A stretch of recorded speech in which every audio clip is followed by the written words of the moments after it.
Hello, my friends, and welcome back to a long-awaited next episode of Philos-Iffy, where I talk about different ideas that have been swimming through my head from the various games I've been playing without really thinking about them too deeply, but they're fun anyway. What I've been playing recently is Valkyria Chronicles.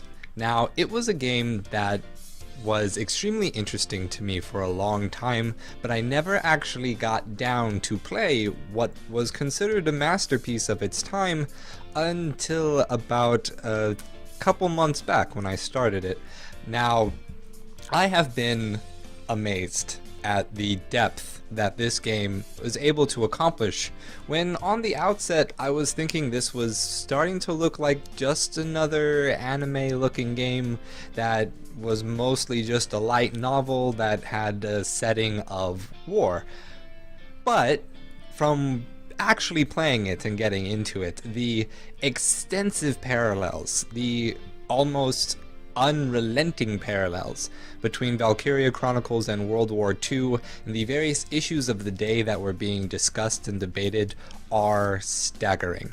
Now, the point that I want to focus on, even though there is so much that I could be focusing on, is something very odd and specific that I don't think a lot of people thought about when playing Valkyria Chronicles. What I want to touch on is the character design for the Darkson race in the game. Now hear me out. I believe that Valkyria Chronicles might actually be presenting a tool, a sort of trope or theming that can be used in media that may actually solve the problem of racism. When I say that, what I mean is specifically looking at the Darkson character design. What you'll notice is that all characters that belong to the Darkson race in this game have very specific characteristics that they all share. They all have dark hair and light skin, for the most part, of varying degrees.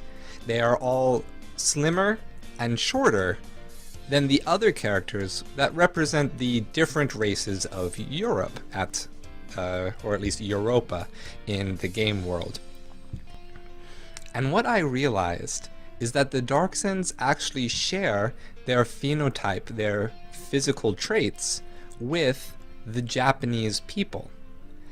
Now there's a lot to be said in that, because not only in stature, average hair color, and average skin tone, but the position of the Darksons was one of essentially equating themselves to the Jewish people during the Holocaust.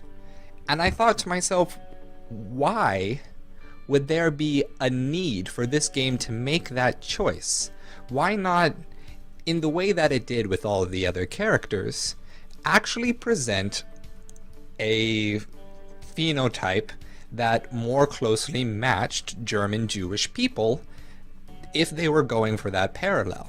Why choose Japanese phenotypes for that subject?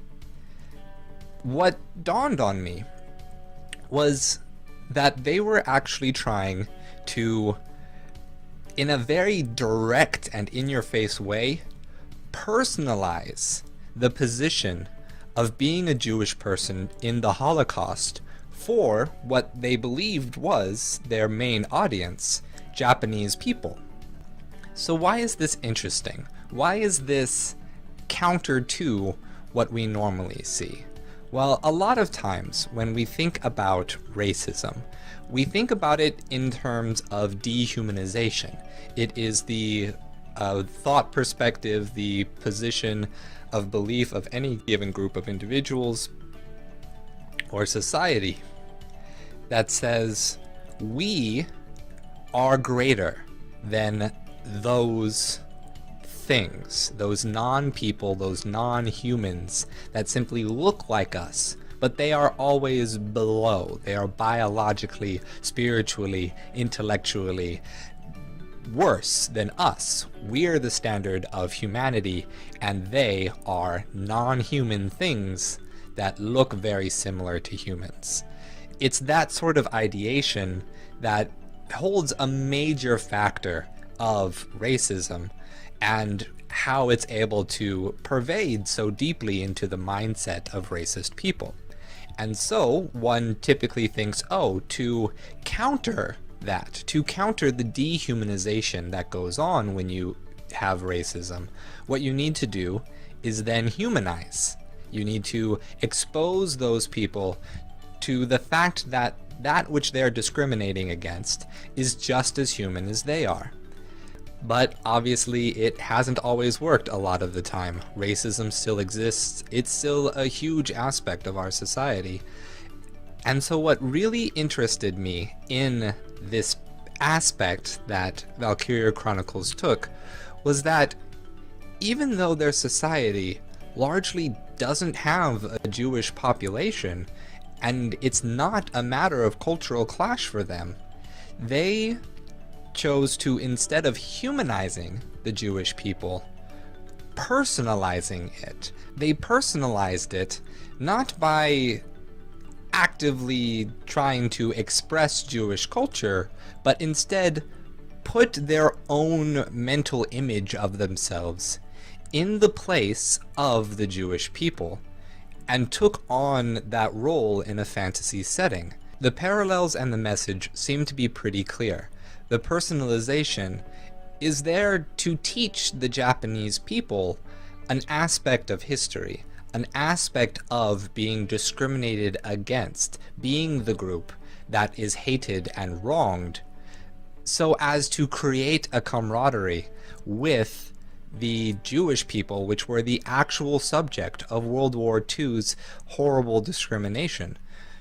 I think that this strategy that the game developers and the story writers of Valkyria Chronicles chose is effective in a number of different ways, from just trying to expose the human aspects for humanizing a group of people.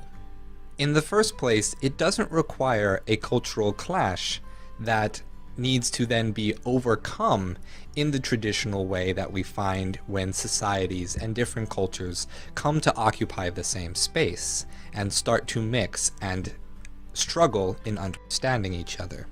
Secondly, it is able to bypass a lot of the challenges in the humanization route simply because the aspect of then understanding that this personalization, this understanding of a people that was developed in playing the game, is then brought to a crux with tangential learning. When you finally realize, oh, this is World War II, and these people that I'm feeling for, that I've been identifying as myself in this whole conflict, are actually this other culture. And so it bridges the gap between sympathizing and empathizing with another cultural group in a way that is faster and more intuitive than trying to say, no, look, you're a human, they're a human, accept each other already. When in their minds, or at least in the minds of people who don't think about it, haven't been actively recognizing the humanity of that other group. And sometimes haven't been recognizing that humanity on purpose. When you already identify as that person, as those people, and then you come to realize they're not talking about you, but talking about someone else, that is a powerful revelation. And that aspect of personalization, when talking about the narratives of discrimination in gameplay, is, in my opinion, kind of beautiful.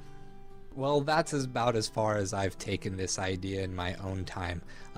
Like I said, philosophies are very casual and I don't think through these ideas entirely, but it was a cool thing for me to have experienced and to realized while I was playing through the game and dealing with all of the different philosophic ideas that it was putting forth very quickly. So, how about in the comments we discuss Valkyria Chronicles as a whole?